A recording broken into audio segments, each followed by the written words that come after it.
अस्सलाम वालेकुम everyone, welcome back to my channel all in one education. तो आज हम अपना कंटिन्यू करेंगे ऑपरेटिंग सिस्टम। लास्ट वीडियो में हमने सॉल्व किया था स्केड्यूलिंग एल्गोरिथम का प्रायोरिटी स्केड्यूलिंग। आज हम इस वीडियो में देखेंगे मल्टी लेवल क्यू स्केड्यूलिंग। ये आपका एक और मेथड होता है स्केड्यूलिंग एल्गोरिथम का जो मल्टी लेवल क्यू कहलाता है। इसमें क्या होता है, आपके बहुत सारे प्रोसेसेस को एक क्यू अलॉट कर दी जाती है कि उससे आपको ये पता चलता है कि कौन से नंबर ऑफ़ प्रोसेसेस हैं जो पहले चलेंगे और कौन से प्रोसेसेस हैं जो बाद में चलेंगे। तो उनको हम सर्टेन नंबर या कुछ अलॉट कर देते हैं जिससे हमें पता चलता है कि ये प्रोसेसेस एक पेयर में हैं और ये जो हैं किस एल्गोरिथम से सॉल्व होंगे और कौन सा पहले चलेगा। अब जैसे फॉर एग्जांपल हमारे पास एक सवाल गिवन है सामने 4 प्रोसेसेस का। तो इसका हमने सबसे पहले completion time, turn around time, waiting time और रिस्पांस टाइम निकालना है। और हमारे पास यहाँ पे क्यू गिवन है और बर्स्ट टाइम गिवन है और अराइवल टाइम हमने इसका भी 0 लिया है पहले, क्योंकि ये पार्ट 1 है इस क्वेश्चन का। दूसरा हम इसका और पार्ट सॉल्व करेंगे। नीचे ही हम इसका गैंट चार्ट बनाएंगे और ये इसके फॉर्मूला जो आज तक हमने अभी तक यूज़ करते आए हैं और इसकी मदद से हम ये कैलकुलेशंस करेंगे। Average turn around time, average waiting time, average response time, throughput, CPU utilization वगैरह। तो सवाल शुरू करते हैं। तो सबसे पहले आप देख सकते हैं कि आपके पास अराइवल टाइम और बर्स्ट टाइम तो वही है जो हम पीछे से चलते आ रहे हैं, लेकिन एक नई चीज़ की एडिशन हुई है यहाँ पर जो कि है हमारे पास क्यू। और आप क्यू में देख सकते हैं कि कुछ नंबर जो हैं कुछ प्रोसेसेस के सेम है। जैसे प्रोसेस 1 और प्रोसेस 4 का जो है वो क्यू नंबर जो अलॉट हुआ है वो है 1 और P2 और P3 का प्रोसेस का नंबर है 2, यानी ये दोनों एक ही पेयर के हैं और P1 और P4 एक ही पेयर के हैं। यानी अब इसमें एग्ज़ाम में जो आपके कभी कभार क्वेश्चंस आते हैं वो ऐसे आते हैं कि या तो वो बता देते हैं कि कौन से प्रोसेस यानी कौन से क्यू को आपको पहले चलाना है। अगर वो बोले कि Q1 विल एग्जीक्यूट फर्स्ट तो आपको यानी सीक्वेंस से चलना है, बिल्कुल प्रायोरिटी की तरह कि हाईएस्ट प्रायोरिटी आपको बताती जाती है कि कौन से क्यू पहले चलेगा। तो अगर Q1 उन्होंने बोला है कि पहले चलेगा तो Q1 में जो जो प्रोसेसेस आ रहे हैं आप उसको पहले चलाएंगे। और बाद औक़ात क्या होता है कि आपको पेपर में ये भी बता दिया जाता है कि एक जैसे क्यू है तो वो कौन से मेथड कौन से स्केड्यूलिंग एल्गोरिथम से सॉल्व होगा।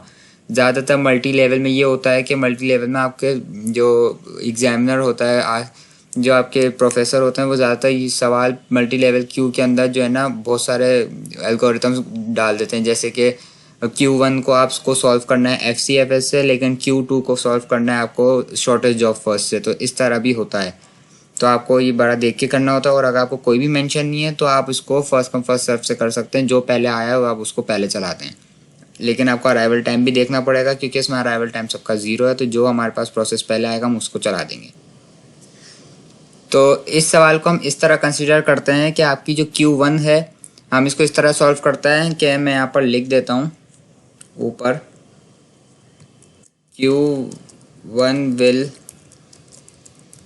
एग्जीक्यूट विथ FCFS और Q2 will execute with RR यानी कि राउंड रॉबिन। तो ये बता रहे हैं कि Q1 के जो आपको प्रोसेसेस हैं उसको FCFS first come first serve से सॉल्व करना है, लेकिन Q2 के जो हैं वो उसको आप राउंड रॉबिन से सॉल्व करेंगे। और राउंड रॉबिन का हम यहाँ पर क्वांटम ले लेते हैं, क्वांटम टाइम जो होता है उसका हम वो ले लेते हैं 2। तो इसी के साथ सवाल शुरू करते हैं। तो सबसे पहले गैंट चार्ट में हम जो है Q1 को सॉल्व करना है। तो Q1 FCFS है, जो प्रोसेस पहले आएगा वो पूरा चल जाएगा। तो मैं यहाँ पे P1 लिख देता हूँ क्योंकि P1 प्रोसेस सबसे पहले Q1 में मेरे पास गिवन है और 0 से स्टार्ट होके ये 5 तक चलेगा क्योंकि उसका बर्स्ट टाइम हमारे पास 5 गिवन है।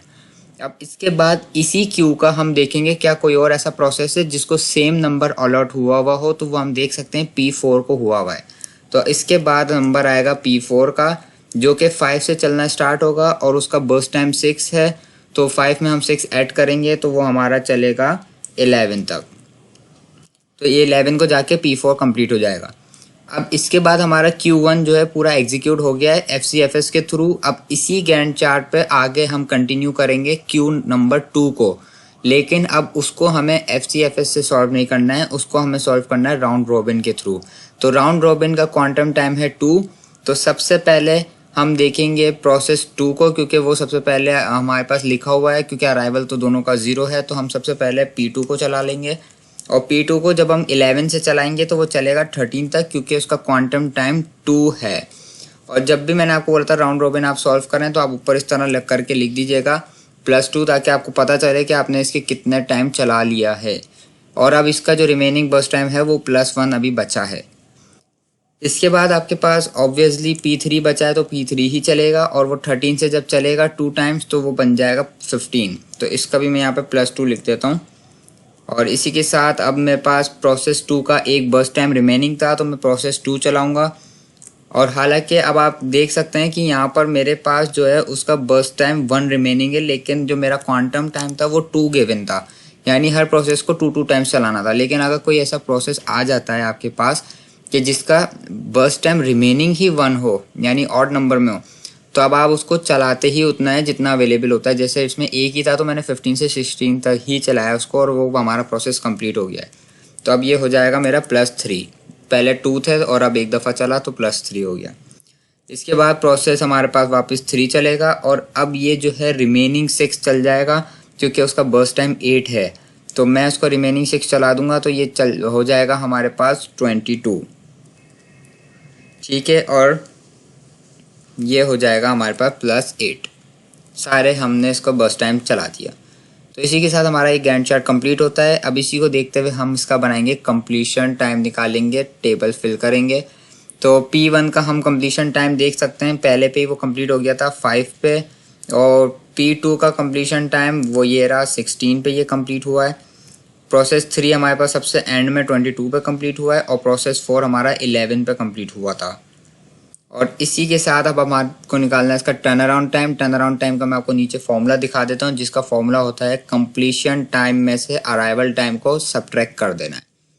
तो कंप्लीशन टाइम में से अराइवल टाइम को सब्ट्रैक्ट कर देना है, तो आपके पास टर्न अराउंड टाइम आ जाएगा। हमारे पास अराइवल सबका 0 है, तो इसका ऑलरेडी कंप्लीशन की इक्वल टर्न अराउंड टाइम आ जाएगा, क्योंकि जब आप 5 में से 0 को माइनस करेंगे तो वो ऑलरेडी 5 ही आएगा। तो इसलिए हमारा कंप्लीशन टाइम की इक्वल आ गया टर्न अराउंड टाइम। और वेटिंग टाइम का आपके पास फॉर्मूला होता है टर्न अराउंड टाइम में से बर्स्ट टाइम को माइनस कर देना। तो टर्न अराउंड टाइम में से जब आप बर्स्ट टाइम को सब्ट्रैक्ट करते हैं तो आपके पास वेटिंग टाइम आ जाता है हर प्रोसेस का, कि उसको कितना इंतज़ार करना पड़ा था जब वो अराइव हुआ था।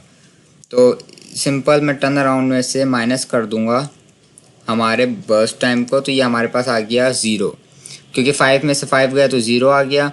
तो इस प्रोसेस को बिल्कुल भी वेट नहीं करना पड़ा था, जैसे ही आया वैसे ही उसको CPU एलोकेट हो गया था। और इसको मैं नीचे ये ड्रैग कर दूंगा तो ये मेरे पास जो है बकिया भी बता देगा, जो कि है प्रोसेस 2 का बर्स्ट टाइम वेटिंग टाइम 13 है, प्रोसेस 3 का वेटिंग टाइम 14 है, प्रोसेस 4 का वेटिंग टाइम 5 है, क्योंकि वो 5 पहले P1 चला था, उसके बाद P4 को CPU मिला था। रिस्पॉन्स टाइम का फॉर्मूला मैं आपको दिखा देता हूँ। रिस्पॉन्स टाइम का फॉर्मूला होता है first CPU time minus arrival time, यानी आपकी प्रोसेस को पहली दफ़ा जो CPU मिला था उसमें से अराइवल टाइम को माइनस कर देना है। तो P1 को तो पहली दफ़ा में 0 पे ही मिल गया था, तो मैं 0 - 0 0। और P2 को सबसे पहले CPU एलोकेट हुआ था 11 पे, और 11 में से जब हम 0, क्योंकि अराइवल टाइम सबका 0 है तो वो ऑलरेडी 11 ही रहेगा। और P3 को सबसे पहले 13 पे अलॉट हुआ था, और P4 को सबसे पहले 5 पे अलॉट हुआ था। तो ये हमारे पास रिस्पॉन्स टाइम भी आ गया। अब इसी को देखते हुए हम इसकी कैलकुलेशंस करते हैं बकिया। तो ये फॉर्मूलाज को नीचे वाले हम इस्तेमाल करते हुए इसकी कैलकुलेशंस करेंगे। सबसे पहले हमें निकालना है एवरेज टर्न अराउंड टाइम, यानी सब प्रोसेसेस के टर्न अराउंड टाइम को प्लस करके टोटल नंबर ऑफ़ प्रोसेसेस से डिवाइड कर देंगे।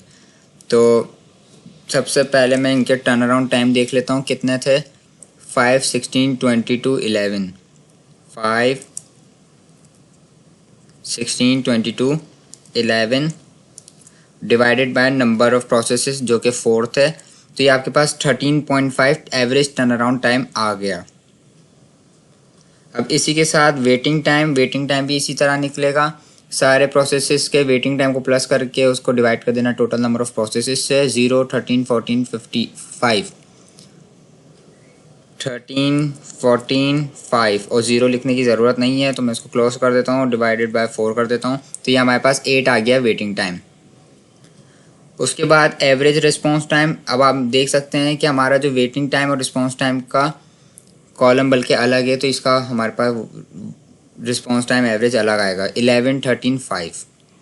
11, 13, 5 और डिवाइडेड बाय 4, तो ये हमारे पास आ गया 7.25, यानी हर एक प्रोसेस का एवरेज रिस्पॉन्स टाइम जो रहा है वो रहा है 7.25। और थ्रूपुट हम निकालते हैं टोटल बर्स्ट टाइम को डिवाइड कर देते हैं टोटल नंबर ऑफ प्रोसेसेस से। तो टोटल बर्स्ट टाइम हमारे पास कितना था? टोटल बर्स्ट टाइम हमारे पास था 22 हमारे पास टोटल बर्स्ट टाइम था, और उसको डिवाइड कर देना टोटल नंबर ऑफ प्रोसेसेस से, तो इसका थ्रूपुट आ गया है 5.5 इस सवाल का। सीपीयू यूटिलाइजेशन वो, यानी कि आपके जो प्रोसेसेस को प्रोसेस करने पे आपके सीपीयू ने कितना काम किया है उसकी आप वैल्यू फाइंड करते हैं परसेंटेज में। तो मैक्स कंप्लीशन टाइम वो 22 था, उसमें से आपने सब्ट्रैक्ट कर देना ओवरहेड मैंने आपको बताया है हर वीडियो में कि ओवरहेड वो होता है कि जब आपके सीपीयू कोई आइडल टाइम आता है, यानी उस आइडल टाइम पे आपके सीपीयू को कोई प्रोसेस नहीं मिला था, तो वो आपका सीपीयू बिल्कुल फारिग बैठा हुआ था, तो उसको हम कहते हैं ओवरहेड। तो इसमें ओवरहेड हमारा 0 था, कोई ऐसा टाइम नहीं आया जिसमें आपके सीपीयू को फारिग बैठना पड़ा था। आप गैंट चार्ट में देख सकते हैं कि पूरा गैंट चार्ट फिल है, कहीं पे आइडल टाइम नहीं आया है, तो इसलिए ये 0 रहेगा। और डिवाइड कर देना मैक्स कंप्लीशन टाइम से, मल्टीप्लाई कर देना है 100 से, ताकि आपका परसेंटेज में आंसर आए। और ये देख सकते हैं आपका 100% आया कि आपकी सीपीयू ने 100% काम किया है, कोई टाइम वेस्ट नहीं किया। ओवरहेड को प्रोसेस से मल्टीप्लाई कर देना है और मैक्स कंप्लीशन से डिवाइड करके मल्टीप्लाई बाय 100 कर देना है, तो ये आपकी परसेंटेज आ जाएगी इनएफिशिएंसी की। और इनएफिशिएंसी वो होता है कि आपके प्रोसेस ने कितना काम, आपके सीपीयू ने कितना काम टाइम वेस्ट किया है। तो जाहिर सी बात है, जब उसने 100% काम किया है तो वो 0% टाइम वेस्ट होगा। और इसमें टाइम वेस्टेड में number of processes multiply by overhead जो कि 0 था, तो ये आपके पास 0 आ गया। तो इसी के साथ हमने सारी कैलकुलेशंस कर लिए और इसी के साथ हमारा ये सवाल भी मुकम्मल होता है, जो कि हमने इजी सा लिया था पहली दफ़ा में, क्योंकि ये पार्ट 1 है, ताकि आपको बेसिक लॉजिक समझ आ जाए सवाल सॉल्व किस तरह होता है। इसका पार्ट 2 भी हम सॉल्व करेंगे, जो कि हम थोड़ा सा ट्रिकी लेंगे, जिसमें अराइवल टाइम हम 0 नहीं लेंगे। तो मैं आपको एक दफ़ा ओवरव्यू देख देता हूँ सवाल का। ये हमारा क्वेश्चन था और ये हमारा इसका हमने टेबल बनाया है, ये गैंट चार्ट और ये फॉर्मूलाज जिसकी मदद से हमने कैलकुलेशंस किया। तो होपफुली ये सवाल आपको समझ आ गया होगा। इसके बाद हम सॉल्व करेंगे शॉर्टेस्ट रिमेनिंग टाइम फर्स्ट और लॉन्गेस्ट रिमेनिंग टाइम फर्स्ट, जो कि प्रीएम्प्टिव वर्जन है आपका एसजेएफ और एलजेएफ का। तो मिलते हैं नेक्स्ट वीडियो में, तब तक के लिए अपना ख्याल रखें, चैनल को सब्सक्राइब कर दें, बेल आइकन को हिट कर दें ताकि जब कोई नई वीडियो इसका नोटिफिकेशन आपको आ जाए। तब तक के लिए अल्लाह हाफिज़।